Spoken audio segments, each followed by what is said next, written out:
Bueno, acá estamos haciendo el video de lo que habíamos charlado la semana pasada en la clase respecto de fuerzas concurrentes y momento de la fuerza.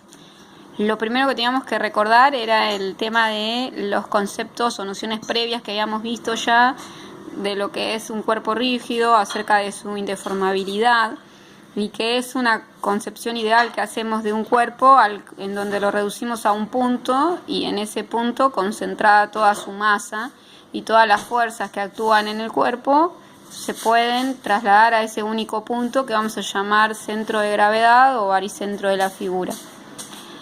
Esta figura a su vez la podemos analizar entonces llevándola al punto. Para poder hacer eso, hacemos lo que se llama un diagrama de cuerpo libre o DCL o diagrama de cuerpo desvinculado, en donde simplemente notamos el punto o centro de masa o centro de gravedad y en él aplicadas todas las fuerzas que actúan sobre el cuerpo.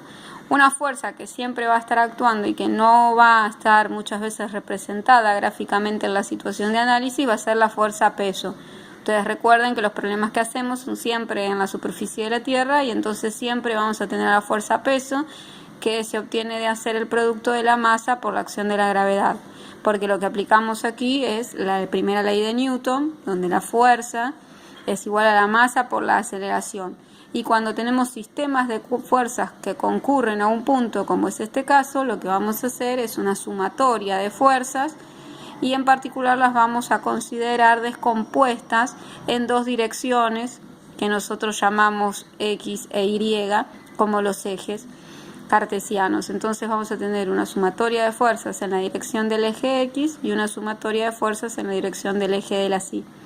Esta descomposición de fuerza la podemos pensar mediante la construcción de un triángulo rectángulo, ¿no? Suponiendo que nuestra fuerza F actúa con origen, diríamos, en el centro de coordenadas de nuestro sistema de referencia de X, Y, podemos imaginarla descompuesta en esas dos direcciones de los ejes, llevando las proyecciones de la fuerza en la dirección vertical y la proyección de esa fuerza en la dirección horizontal. Y acá lo que nos queda es un triángulo rectángulo formado justamente por las componentes de la fuerza y la fuerza propiamente dicha. Este triángulo rectángulo nos hace posible utilizar entonces el teorema de Pitágoras y las relaciones trigonométricas como herramientas de cálculo para lo que nosotros necesitemos despejar. De ahí que hagamos como una analogía, ¿no?, entre el cateto opuesto y el cateto adyacente, que ahora, fíjense, el cateto opuesto va a ser la fuerza en su proyección en el eje de la Y, mientras que el cateto adyacente va a ser la componente de la fuerza en la dirección del eje X. Y entonces podemos reemplazarla en el teorema de Pitágoras y lo mismo podemos hacer en cada una de las fórmulas trigonométricas, obteniendo de esta manera la fórmula o la manera vectorial de expresar la fuerza y de calcular los valores de cada una de las componentes. Acá, fíjense, yo estoy anotando estos versores, versor Y y versor J, que son los mismos que están indicados en el sistema de referencia X e Y. Estos versores se llaman versores porque son vectores de norma o módulo igual a 1.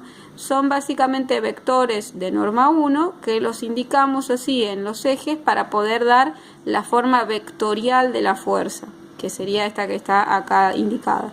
Mientras que después, para calcular las componentes, directamente descomponemos las fuerzas como el producto del módulo de la fuerza por el coseno del ángulo, en el caso de la fuerza en X, y el módulo de la fuerza por el seno del ángulo para el caso de la fuerza en Y.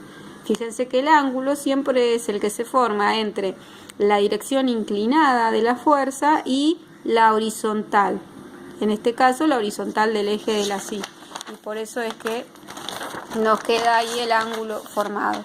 Si volvemos entonces a analizar este sistema de fuerzas concurrentes que teníamos de nuestro cuerpo, vamos a ver que en la dirección de las fuerzas en X, en la sumatoria de estas fuerzas, tenemos a la fuerza 2, que la componente en X, que es positiva, y a la fuerza componente 3 en X, que también tiene dirección positiva. Recuerden que siempre en nuestro sistema de referencia tenemos que indicar los sentidos positivos que asignamos para poder dar los signos de las fuerzas en esta fórmula de sumatoria de fuerzas. Y para el caso de la sumatoria de las fuerzas en I, fíjense, tenemos la fuerza 1, que es hacia abajo, por lo tanto es negativa, la componente de la fuerza 2 en I, que es hacia arriba, entonces positiva, y también negativas tenemos la componente de la fuerza F3 y el peso, que también va hacia abajo.